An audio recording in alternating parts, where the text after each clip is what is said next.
Hello friend, this is Alpana Singh. तो चलिए friends, देखिए आज हम आप सभी लोगों के लिए यूपी ट्रिपल एससी पेड 2023 के लिए जीएस के टॉप 50 क्वेश्चंस लेकर के आए हैं फ्रेंड्स। ठीक है, तो चलिए देखिए फटाफट से सबसे पहले तो आप लोग हमारे चैनल को लाइक एंड सब्सक्राइब कर लीजिए। ठीक है, हमारा चैनल है learn with Alpana. Okay friends, यदि आप लोगों को सर्च करना है तो आप लोग @लर्न विथ सर्च करिए, तुरंत हमारा चैनल अवेलेबल हो जाएगा। ठीक है, यूट्यूब पर। ओके, तो चलिए फ्रेंड्स 1 मिनट।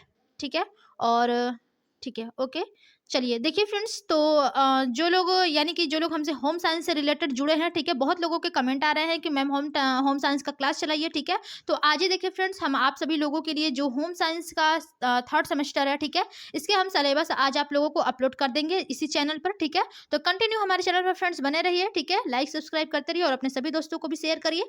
तो चलिए फटाफट से हम लोग अपने पहले क्वेश्चन को देखिए और करते हैं। और देखिए फ्रेंड्स, ये जो हमारे 50 क्वेश्चन है जीएस के, ठीक है, ये आप लोगों के लिए बहुत ही इंपॉर्टेंट है यूपी ट्रिपल एससी पेट के लिए। ओके, और अदर एग्जाम के लिए भी बहुत ही इंपॉर्टेंट है। तो देखिए सबसे पहला हमारा क्वेश्चन है कि अल्बर्ट बिल विवाद के साथ कौन सा वायसराय जुड़ा था। ठीक है, तो देखिए फ्रेंड, जो अल्बर्ट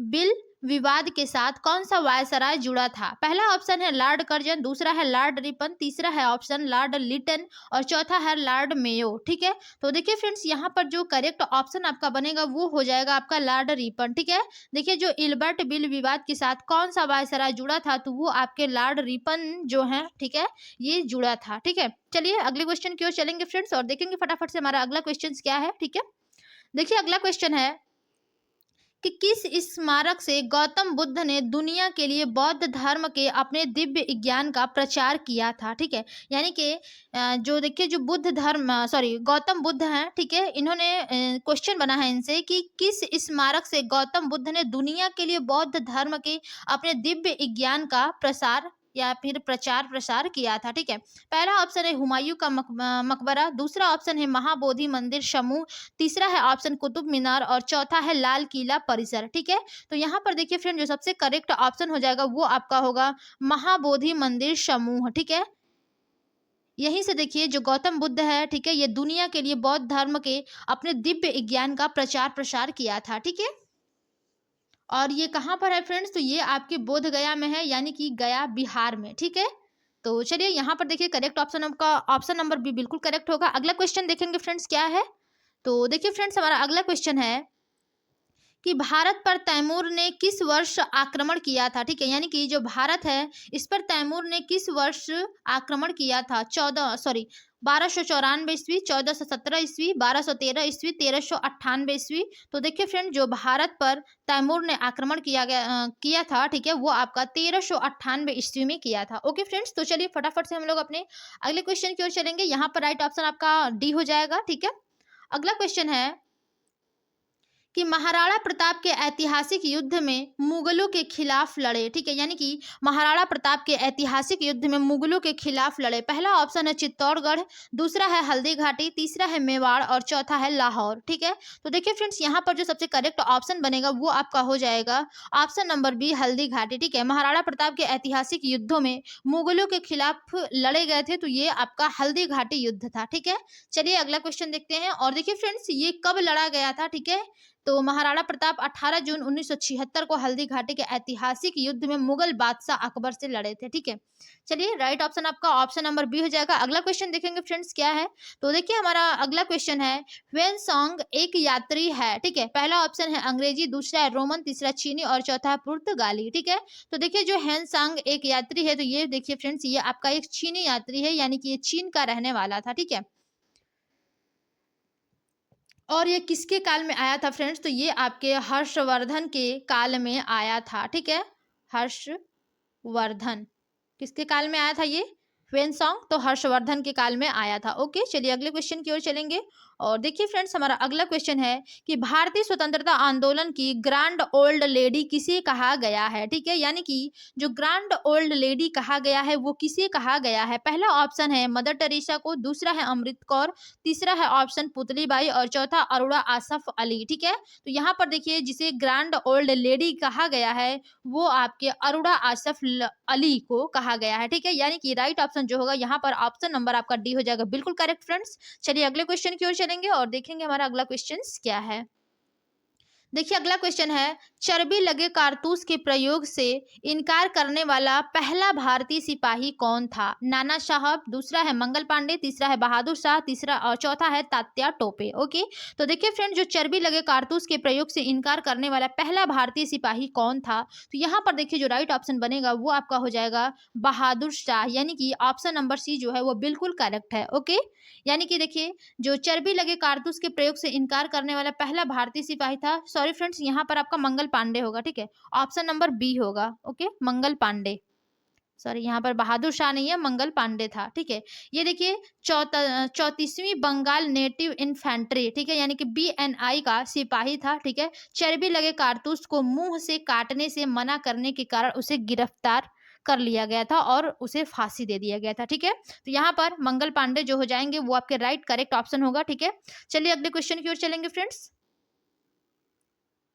देखिए क्वेश्चन थोड़ा सा लॉन्ग है, ठीक है, तो इसे हम लोग थोड़ा सा छोटा कर लेंगे। ओके, चलिए देखिए क्वेश्चन है हमारा कि यदि हम स्वयं या किसी और को किसानों से उनके श्रम के समस्त फल ले जाने देते हैं तो हमारे बारे में स्वशासन की लगभग कोई भावना नहीं है। हमारा मोक्ष केवल कृषक के माध्यम से आ सकता है, न तो वकील, न चिकित्सक, न ही अमीर हमें बचाने वाले हैं। ठीक है, यह प्रसिद्ध कथन किसके द्वारा कहा गया है, यानी कि ये जो कथन है, ठीक है, प्रसिद्ध कथन किसने कहा है? ठीक है, पहला ऑप्शन है भगत सिंह, दूसरा है चंद्रशेखर आजाद, तीसरा है MK गांधी और चौथा इनमें से कोई नहीं। तो देखिए फ्रेंड्स, ये जो आपका स्टेटमेंट है, ठीक है, ये किसने कहा है? तो ये आपके महात्मा गांधी ने कहा है। ठीक है, यानी कि ये MK गांधी। ठीक है, राइट ऑप्शन जो होगा वो आपका ऑप्शन नंबर सी हो जाएगा, बिल्कुल करेक्ट फ्रेंड्स। चलिए अगले क्वेश्चन की ओर चलेंगे और देखेंगे अगला क्वेश्चन क्या है। तो थोड़ा सा हम लोग इसे जूम कर लेंगे। ठीक है, चलिए यहाँ पर देखिए 2 पेज में है तो थोड़ा सा छोटा ही करना पड़ेगा। चलिए अगला क्वेश्चन है, देखिए कि वंदे मातरम गीत पहली बार किस पुस्तक में प्रकाशित हुआ? यानी कि जो वंदे मातरम गीत था फ्रेंड्स, ये पहली बार किस पुस्तक में प्रकाशित हुआ था? ठीक है, पहला ऑप्शन है सीताराम, दूसरा है आनंद मठ, तीसरा है गीतांजलि और चौथा है द हिंदू। तो देखिए फ्रेंड्स, इसका जो सबसे करेक्ट ऑप्शन बनेगा, ठीक है, वो आपका ऑप्शन नंबर बी हो जाएगा, आनंद मठ। ठीक है, यानी कि जो वंदे मातरम गीत है वो पहली बार 1882 में, कब फ्रेंड्स? 1882 में। ठीक है, 1882 ईस्वी में बंकिम चंद्र चटर्जी द्वारा रचित उपन्यास आनंद मठ में प्रकाशित हुआ था। ठीक है, जिसको सर्वप्रथम 1996 में रविंद्रनाथ टैगोर द्वारा गाया गया था। ठीक है, लिखा किसने था फ्रेंड्स? ये आपके बंकिम चंद्र चटर्जी। ठीक है, और सबसे पहली बार गाया कौन था? तो ये आपके रविंद्रनाथ टैगोर साहब। ठीक है, तो राइट ऑप्शन जो बनेगा यहाँ पर आपका ऑप्शन नंबर बी हो जाएगा, बिल्कुल करेक्ट। चलिए अगले क्वेश्चन की ओर चलेंगे फ्रेंड्स और देखेंगे हमारा अगला क्वेश्चन क्या है। ओके, देखिए अगला क्वेश्चन है कि निम्नलिखित में से किस स्थान पर ब्रिटिश नामक कानून तोड़ने के लिए गांधी जी ने समुद्री पानी से नमक बनाया? यानी कि किस स्थान पर ब्रिटिश नमक कानून तोड़ने के लिए जो गांधी जी हैं इन्होंने समुद्री पानी से नमक बनाया? ठीक है, पहला ऑप्शन है साबरमती, दूसरा है खेड़ा, तीसरा है दांडी और चौथा है कच्छ। तो देखिए फ्रेंड्स, यहाँ पर राइट ऑप्शन जो बनेगा वो आपका हो जाएगा दांडी। ठीक है, देखिए दांडी यानी कि ठीक है, दांडी नामक जो स्थान है इसी पर ब्रिटिश नामक कानून तोड़ने के लिए गांधी जी ने समुद्री पानी से नमक बनाया था। ठीक है, और दांडी मार्च यानी कि 1930 के रूप में, ठीक है, प्रसिद्ध है। ये दांडी मार्च कब निकाला गया था फ्रेंड्स? ये आपका 1930 ईस्वी में। ठीक है, मैं लिख दे रही हूँ, आप लोग नोट करते रहिएगा। ठीक है, 30 ईस्वी में। चलिए अगले क्वेश्चन की ओर चलेंगे। देखिए अगला क्वेश्चन है कि भारत में खाली स्थान समुद्री तट सबसे लंबा समुद्री तट है, यानी कि भारत में सबसे लंबा समुद्री तट है। ठीक है, कौन सा है? पहला ऑप्शन है जुहू, दूसरा है कोवलम, तीसरा है कालनगट और चौथा है मरीना। ठीक है, तो यहाँ पर देखिए फ्रेंड, जो सबसे करेक्ट ऑप्शन होगा ये आपका हो जाएगा मरीना। ठीक है, राइट ऑप्शन जो बनेगा आपका ऑप्शन नंबर डी होगा। देखिए फ्रेंड, जो मरीना समुद्री तट है, ठीक है, ये भारत का सबसे लंबा व विश्व के सबसे लंबे समुद्री तटों में से एक है। ठीक है, और देखिए ये जो है तट, ठीक है, तमिलनाडु के चेन्नई शहर में बना समुद्र का प्राकृतिक किनारा है जो उत्तर में फोर्ट सेंट जॉर्ज से शुरू होता है तथा दक्षिण में फोरसोर एस्टेट तक जाता है। ठीक है, लगभग 6 किलोमीटर में ये फैला है मरीना तट। ओके, तो राइट ऑप्शन जो होगा फ्रेंड्स यहाँ पर आपका ऑप्शन नंबर डी बिल्कुल करेक्ट होगा। चलिए अगले क्वेश्चन की ओर चलेंगे। देखिए अगला क्वेश्चन है कि मानसरोवर झील से किस नदी का उद्गम हुआ है। ठीक है, मानसरोवर जो झील है उससे किस नदी का उद्गम हुआ है। पहला ऑप्शन है यमुना, गंगा, सी ऑप्शन है ब्रह्मपुत्र और चौथा है नर्मदा। ठीक है, तो देखिए यहाँ पर जो सबसे करेक्ट ऑप्शन होगा फ्रेंड्स वो आपका होगा ब्रह्मपुत्र। ठीक है, तो राइट ऑप्शन क्या बनेगा ये आपका ऑप्शन नंबर डी। ठीक है, जो मानसरोवर झील है फ्रेंड्स ये आपकी ब्रह्मपुत्र नदी का उद्गम है। ठीक है, चलिए अगले क्वेश्चन की ओर चलेंगे। और देखिए हमारा अगला क्वेश्चन है, थोड़ा सा और इसे छोटा कर लेते हैं क्योंकि क्वेश्चन थोड़े से लॉन्ग है। ठीक है, देखिए क्वेश्चन अगला है कि पृथ्वी अपने अक्ष पर एक चक्कर पूरा करने में कितना समय लेती है। ठीक है, यानी कि जो पृथ्वी है वो एक चक्कर यानी कि अपने अक्ष पर एक चक्कर पूरा करने में कितना समय लेती है। पहला ऑप्शन है आपका 24 घंटे 30 मिनट 15 सेकंड, दूसरा 23 घंटे 56 मिनट 4 सेकंड, दूसरा सी ऑप्शन है 24 घंटे और डी ऑप्शन है 23 घंटे 52 मिनट 21 सेकंड। ठीक है, तो यहाँ पर देखिए फ्रेंड जो सबसे करेक्ट ऑप्शन होगा वो आपका ऑप्शन नंबर बी होगा। ठीक है, कि 23 घंटे 56 मिनट 4 सेकंड का समय लेती है पृथ्वी अपने अक्ष पर एक चक्कर पूरा करने में। ठीक है, कितने समय लेती है 23 घंटे 56 minute 4 second. Okay, right option आपका यहाँ पर ऑप्शन नंबर बी होगा। चलिए अगले क्वेश्चन की ओर चलेंगे। देखिए अगला क्वेश्चन है कि भारत किस गोलार्ध में स्थित है। ठीक है, यानी कि जो भारत है फ्रेंड्स वो किस गोलार्ध में स्थित है। पहला ऑप्शन है आपका पश्चिमी और पूर्वी, दूसरा है पूर्वी और पश्चिमी, तीसरा है पूर्वी और उत्तरी और पूर्वी और चौथा है पश्चिमी और दक्षिणी। तो देखिए फ्रेंड जो भारत है, ठीक है, हमारा देश भारत है, ये किस गोलार्ध में स्थित है। तो ये आपका उत्तर और पूर्वी गोलार्ध में है। ठीक है, उत्तरी और पूर्वी, यानी कि ऑप्शन नंबर सॉरी यहाँ पर देखिए ऑप्शन आपके ऊपर नीचे हो गए फ्रेंड्स, ए सी बी डी है। ठीक है, आप लोग ध्यान दीजिएगा, यहाँ पर ऑप्शन आपका बी सही होगा। ठीक है, तो देखिए क्वेश्चन थोड़ा सा इधर उधर हो गया है। ठीक है, बट ऑप्शन जो होगा वो आपका ऑप्शन नंबर यही होगा बी, उत्तरी और पूर्वी। ठीक है, यहाँ पर सी होना चाहिए था बट बी है, कोई बात नहीं, सॉरी फ्रेंड्स। ठीक है, चलिए अगले क्वेश्चन की ओर चलेंगे।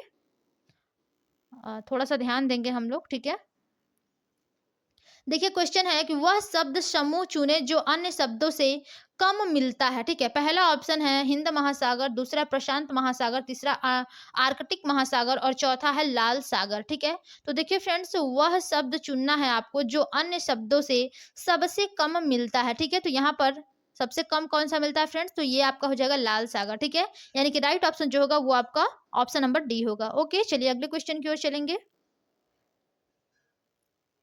देखिए अगला क्वेश्चन है आपका कि वास्तविक जीडीपी और नाम मात्र जीडीपी के बीच अंतर है। यानी कि जो वास्तविक जीडीपी होता है, ठीक है, यानी कि ग्रॉस डोमेस्टिक प्रोडक्ट, ठीक है, और जो आपका नाम मात्र जीडीपी होता है इसके बीच क्या अंतर होता है। पहला ऑप्शन है आधार वर्ष से चालू वर्ष तक कीमत स्तर में परिवर्तन, दूसरा है चालू वर्ष से आधार वर्ष तक मूल्य स्तर में परिवर्तन, तीसरा है गणना में कुछ क्षेत्रों को छोड़कर और चौथा है नाम मात्र जीडीपी हमेशा वास्तविक जीडीपी से छोटी होती है। ठीक है, तो देखिए फ्रेंड्स जो वास्तविक जीडीपी और नाम मात्र जीडीपी के बीच अंतर होता है वो देखिए मुख्य अंतर होता है आपका कि आधार वर्ष से चालू वर्ष तक कीमत स्तर में परिवर्तन। ठीक है, यानी कि राइट ऑप्शन जो होगा वो आपका ऑप्शन नंबर फर्स्ट है, बिल्कुल करेक्ट है। ठीक है, चलिए अगले क्वेश्चन की ओर चलते हैं।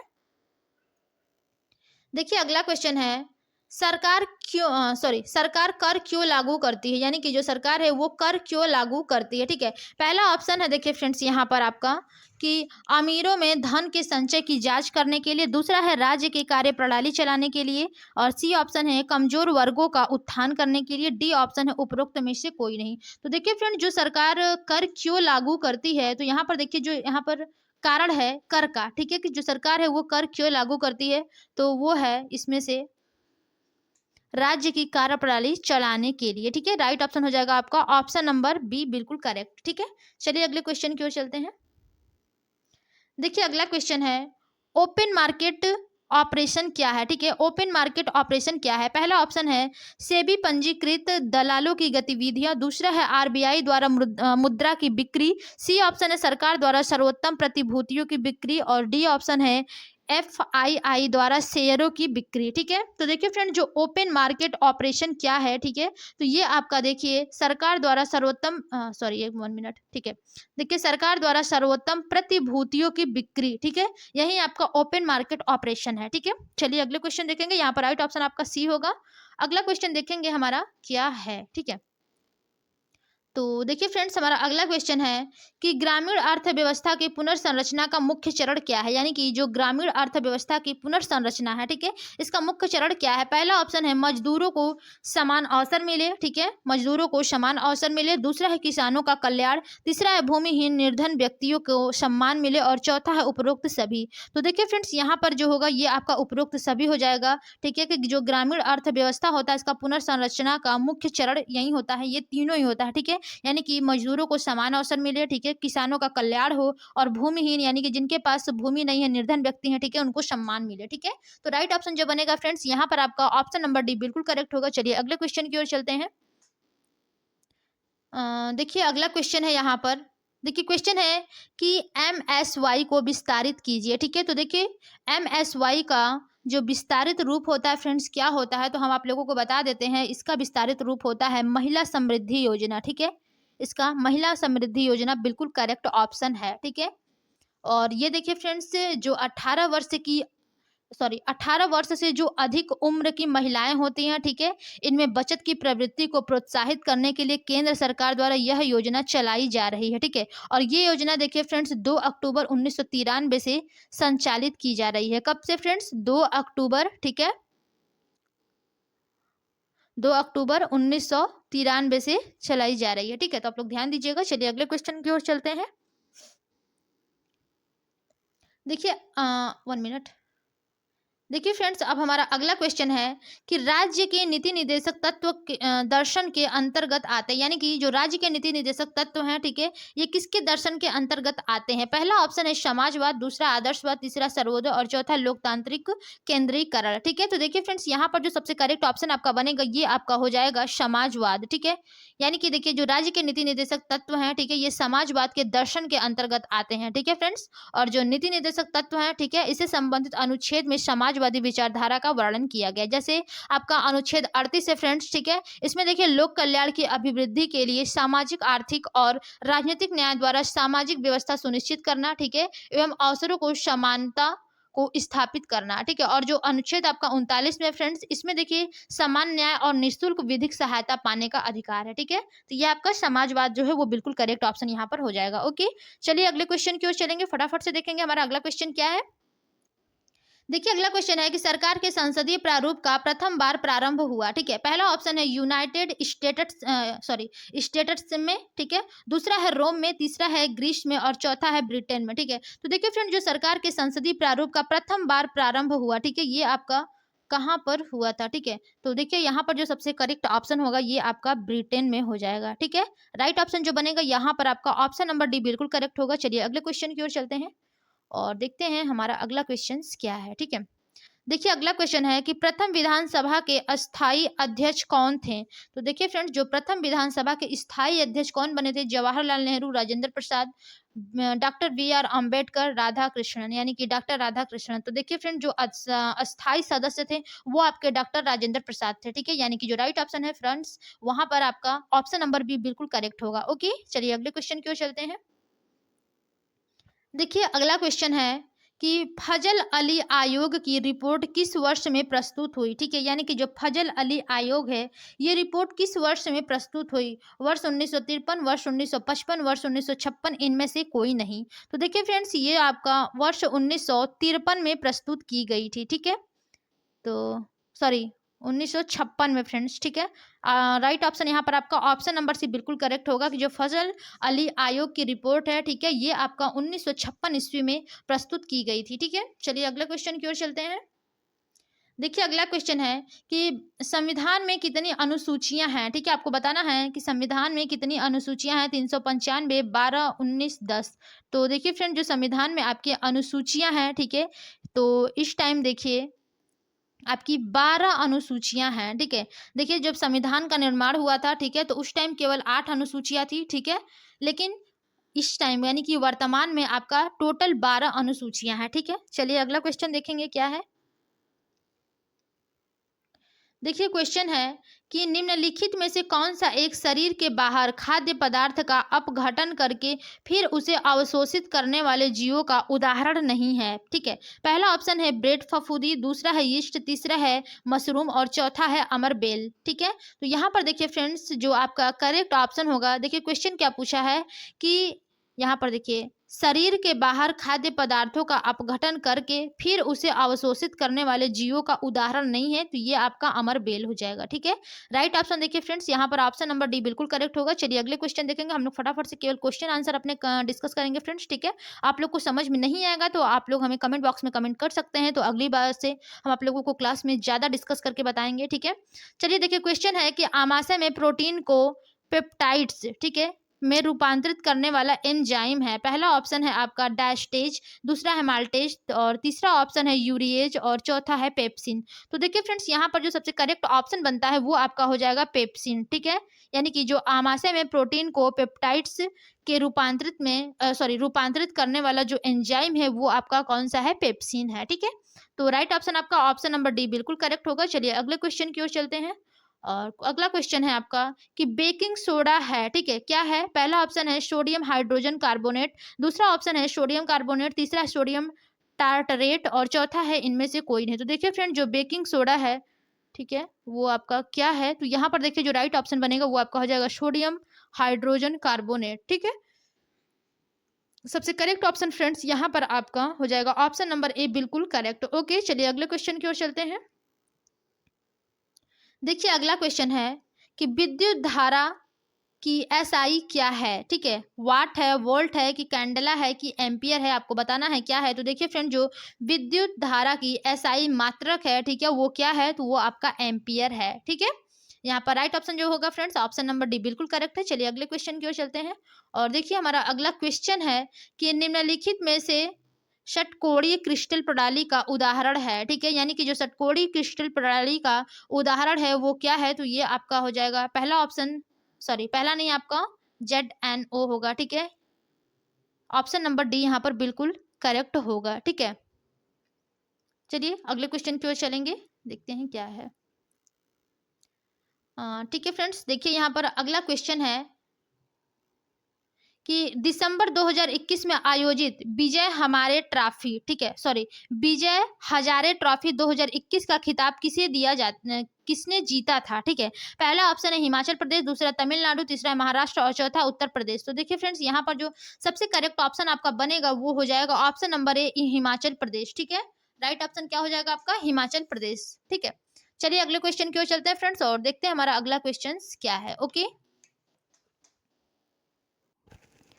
चलिए अगले क्वेश्चन की ओर चलते हैं फ्रेंड्स, और देखेंगे हमारा अगला क्वेश्चन क्या है। ठीक है, तो देखिए फ्रेंड्स, हमारा अगला क्वेश्चन है कि जनवरी 2022 में जारी India state of forest report 2021 के अनुसार भारत में कितने प्रतिशत भूभाग पर वनों का विस्तार है? ठीक है, तो यहाँ पर देखिए कितने प्रतिशत भूभाग पर वनों का विस्तार है फ्रेंड्स। तो यहाँ पर देखिए जो सबसे करेक्ट ऑप्शन बनेगा वो आपका हो जाएगा कि 24.62% पर आपका यानी कि वनों का विस्तार है। ठीक है, इतने परसेंट भूभाग पर, कितने? 24.62% भूभाग पर वनों का विस्तार है। ओके, चलिए अगले क्वेश्चन की ओर चलते हैं, और देखेंगे हमारा अगला क्वेश्चन क्या है।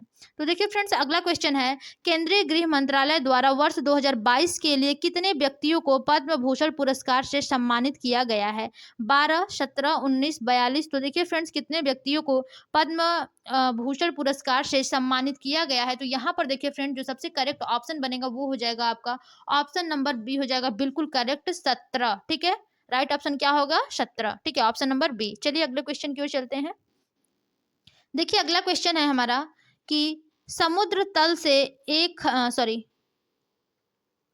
देखिए क्वेश्चन है आपका, समुद्र तल से 10,044 फीट की ऊंचाई से गुजरने वाली निम्न में से किस टनल को Guinness book of world record में दर्ज किया गया है? पहला ऑप्शन है अटल टनल रोहतांग, दूसरा है चेनानी नासरी टनल, तीसरा है मनाली टनल और चौथा है पीर पंजाल रेलवे टनल। ठीक है, तो देखिए फ्रेंड्स, यहाँ पर जो सबसे करेक्ट ऑप्शन आपका बनेगा वो हो जाएगा option number A, Atal tunnel Rohtang. ठीक है, सबसे बिल्कुल करेक्ट आपका ऑप्शन नंबर ए होगा फ्रेंड्स। चलिए अगले क्वेश्चन की ओर चलते हैं, और देखिए हमारा अगला क्वेश्चन है कि हाल ही में किस राज्य की पुलिस ने स्मार्ट कार्ड सत्र ठीक है, शस्त्र लाइसेंस की शुरुआत की है? देखिए यहाँ पर आपसे क्वेश्चन किया गया है कि जो राज्य के पुलिस ने, ठीक है, हाल ही में किस राज्य के पुलिस ने स्मार्ट कार्ड शस्त्र लाइसेंस की शुरुआत की है? बिहार, पंजाब, दिल्ली, तमिलनाडु। तो देखिए फ्रेंड्स, यहाँ पर जो सबसे करेक्ट ऑप्शन आपका हो जाएगा वो होगा ऑप्शन नंबर सी, दिल्ली। ठीक है, आपका बिल्कुल करेक्ट ऑप्शन है दिल्ली। चलिए अगले क्वेश्चन की ओर चलते हैं फ्रेंड्स। तो देखिए अगला क्वेश्चन है कि भारतीय विज्ञान संस्थान यानी कि आईएससी बेंगलुरु ने भारत में किस सबसे शक्तिशाली सुपर कंप्यूटरों में से कमीशन किया है?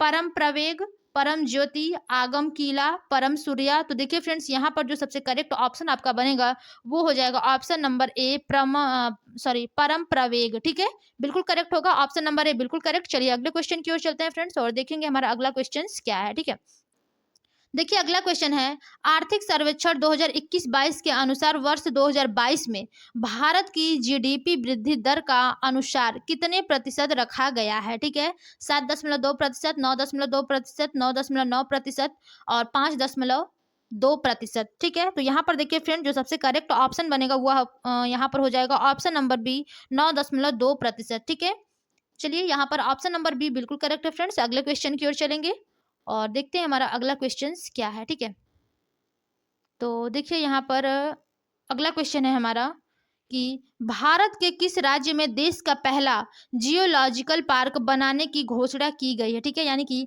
भारत के किस राज्य में देश का पहला जियोलॉजिकल पार्क बनाने की घोषणा की गई है? बिहार में, झारखंड में, या फिर मध्य प्रदेश में, या फिर तमिलनाडु में? तो देखिए फ्रेंड्स, कहाँ पर जियोलॉजिकल पार्क बनाने की घोषणा की गई है? तो ये आपका है option number C, Madhya Pradesh में। ठीक है, राइट ऑप्शन जो होगा वो आपका ऑप्शन नंबर सी हो जाएगा, बिल्कुल करेक्ट। चलिए अगले क्वेश्चन की ओर चलते हैं फ्रेंड्स।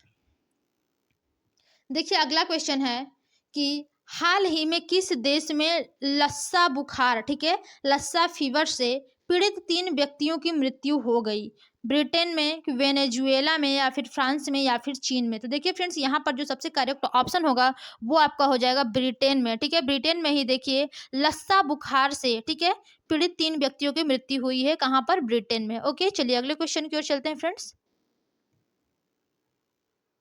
देखिए अगला क्वेश्चन है कि फरवरी 2022 में किसानों को कृषि क्षेत्र में नवीनतम तकनीकी अपनाने में सहायता करने व देश के 12 राज्यों में 150 उत्कृष्टता गांव बनाने के लिए भारत सरकार ने किस देश के साथ समझौता है? ठीक है, यानी कि किस देश के साथ समझौता है? Japan, Britain, Israel, USA? तो देखिए फ्रेंड्स, यहाँ पर जो सबसे करेक्ट ऑप्शन होगा वो हो जाएगा इजराइल। ठीक है, राइट ऑप्शन जो बनेगा यहाँ पर ऑप्शन नंबर सी हो जाएगा, बिल्कुल करेक्ट फ्रेंड्स। चलिए अगले क्वेश्चन की ओर चलते हैं और देखेंगे हमारा अगला क्वेश्चन क्या है। ओके, तो देखिए अब हमारा अगला क्वेश्चन है यहाँ पर आपके स्क्रीन पर। ठीक है, अगला क्वेश्चन है फ्रेंड्स कि निम्नलिखित में से किस देश के साथ भारत का मुक्त व्यापार करारा नहीं है? ठीक है, नॉट वाले क्वेश्चन है फ्रेंड्स, ध्यान से देखिएगा कि किस देश के साथ भारत का मुक्त व्यापार करार नहीं है। ठीक है, पहला ऑप्शन है दक्षिण कोरिया, दूसरा है जापान, तीसरा है ब्राजील और चौथा है थाईलैंड। तो देखिए फ्रेंड्स, यहाँ पर जो सबसे करेक्ट ऑप्शन बनेगा वो आपका हो जाएगा ब्राजील। ठीक है, यहाँ से देखिए व्यापार करार नहीं है भारत का मुक्त। ठीक है, चलिए अगला क्वेश्चन देखते हैं। यहाँ पर ऑप्शन नंबर सी बिल्कुल करेक्ट है फ्रेंड्स। और अगला क्वेश्चन है आपका कि कॉमनवेल्थ सेंटर कहाँ स्थित है? ठीक है, जो कॉमनवेल्थ सेंटर है फ्रेंड्स वो कहाँ स्थित है? Ottawa, London, Johannesburg, Dubai? तो यहाँ पर देखिए जो सबसे करेक्ट ऑप्शन फ्रेंड्स आएगा वो आपका हो जाएगा लंदन। ठीक है, कॉमनवेल्थ सेंटर कहाँ स्थित है? लंदन में है। ओके, राइट ऑप्शन आपका ऑप्शन नंबर बी हो जाएगा। अगला क्वेश्चन देखेंगे क्या है। क्वेश्चन थोड़े से लॉन्ग है फ्रेंड्स। देखिए क्वेश्चन है अमृत का आशय है, ठीक है, यानी कि अमृत का क्या आशय है? पहला ऑप्शन है आपका Atal Maruti for rural urban transformation, B option है Atal mission for registration and urbanization transformation, ठीक है, और सी ऑप्शन है अटल मिशन फॉर रिजुवेनेसल, ठीक है, एंड अर्बन ट्रांसफॉर्मेशन, और डी ऑप्शन है अटल मिलिटेंट्स रजिस्ट्रेशन अंडर टेस्टिंग। ठीक है, तो देखिए फ्रेंड, जो अमृत का आशय होता है AMRUT, ठीक है, इसका जो आशय होता है बिल्कुल करेक्ट ऑप्शन यहाँ पर फ्रेंड्स होगा ऑप्शन नंबर सी। ठीक है, Atal mission for rejuvenation and urban transformation. ठीक है, बिल्कुल करेक्ट ऑप्शन हो जाएगा ऑप्शन नंबर सी यहाँ पर। चलिए अगले क्वेश्चन की ओर चलेंगे फ्रेंड्स और देखते हैं अगला क्वेश्चन क्या है। ओके, देखिए क्वेश्चन है, भांगड़ा किस राज्य का राजकीय लोक नृत्य है। ठीक है, जो भांगड़ा है वो किस राज्य का राजकीय लोक नृत्य है। पहला ऑप्शन है दिल्ली, पंजाब, छत्तीसगढ़, हिमाचल प्रदेश। तो देखिए फ्रेंड, जो भांगड़ा है, ठीक है, ये किस राज्य का लोक नृत्य है, तो ये आपका हो जाएगा पंजाब का। ठीक है, बिल्कुल करेक्ट ऑप्शन होगा फ्रेंड्स ऑप्शन नंबर बी। चलिए अगले क्वेश्चन की ओर चलते हैं और देखिए यहाँ पर हमारा अगला क्वेश्चन है, अंतर्राष्ट्रीय योग दिवस कब मनाया जाता है। यहाँ पर देखिए क्वेश्चन थोड़ा सा मिस्टेक हो गया है, को मनाया जाता है। ठीक है, या चलिए ये भी हो सकता है कि अंतर्राष्ट्रीय योग दिवस कब मनाया जाता है। ठीक है, पहला ऑप्शन है 20 जुलाई, 21 जुलाई, 22 जुलाई, 21 जून। तो यहाँ पर देखिए फ्रेंड, जो अंतर्राष्ट्रीय योग दिवस है वो आपका 21 जून को मनाया जाता है। ठीक है, राइट ऑप्शन आपका हो जाएगा ऑप्शन नंबर डी, बिल्कुल करेक्ट। चलिए अगले क्वेश्चन की ओर चलते हैं फ्रेंड्स और देखिए हमारा अगला क्वेश्चन है, किस देश का बुल फाइटिंग राष्ट्रीय खेल है। ठीक है, यानी कि जो बुल फाइटिंग राष्ट्रीय खेल है ये किस देश का है। Scotland, Argentina, Spain, Holland. तो यहाँ पर देखिए फ्रेंड, जो सबसे करेक्ट ऑप्शन बनेगा ये आपका हो जाएगा ऑप्शन नंबर सी, स्पेन। ठीक है, स्पेन का ही राष्ट्रीय खेल है बुल फाइटिंग। ठीक है, तो ऑप्शन नंबर सी बिल्कुल करेक्ट है फ्रेंड्स। चलिए अगले क्वेश्चन की ओर चलते हैं और देखिए हमारा अगला क्वेश्चन है यहाँ पर कि निम्न में से किसको मैग्सेसे पुरस्कार नहीं मिला है। ठीक है, मैग्सेसे पुरस्कार इनमें से चारों ऑप्शनों में से, ठीक है, किसको नहीं मिला है। इला भट्ट, जयप्रकाश नारायण, विश्व मोहन भट्ट और है चौथा जोकिन अरपुथम। ठीक है, तो देखिए फ्रेंड्स, किसको मैग्सेसे पुरस्कार नहीं मिला है, तो ये आपके विश्व मोहन भट्ट हैं। इन्हीं को ही, केवल इन चारों लोगों में से मैग्सेसे पुरस्कार नहीं मिला है। तो करेक्ट आपका यही हो जाएगा ऑप्शन नंबर सी, बिल्कुल करेक्ट। ठीक है, चलिए अगले क्वेश्चन की ओर चलते हैं और देखिए हमारा क्वेश्चन है कि बेटों वाली विधवा किसके द्वारा लिखी गई लघु कथा है। ठीक है, बेटों वाली विधवा किसके द्वारा लिखी गई लघु कथा है। पहला ऑप्शन है कमलेश्वर, दूसरा है प्रेमचंद्र, तीसरा है इस्मत चुगताई और चौथा है आपका खलील जिब्रान। ठीक है, तो यहाँ पर देखिए फ्रेंड्स, बिल्कुल जो करेक्ट ऑप्शन आपका बनेगा वो हो जाएगा यहाँ पर ऑप्शन नंबर बी, प्रेमचंद्र। ठीक है, बेटों वाली विधवा किसके द्वारा लिखी गई लघु कथा है, तो ये आपके प्रेमचंद्र द्वारा लिखी गई लघु कथा है। ओके फ्रेंड्स, राइट ऑप्शन हो जाएगा ऑप्शन नंबर बी। चलिए अगले क्वेश्चन की ओर चलते हैं और देखेंगे हमारा अगला क्वेश्चन क्या है। देखिए क्वेश्चन है, पोटाला पैलेस जो कि एक सत मंजिला भवन है, ठीक है, किससे संबंधित है।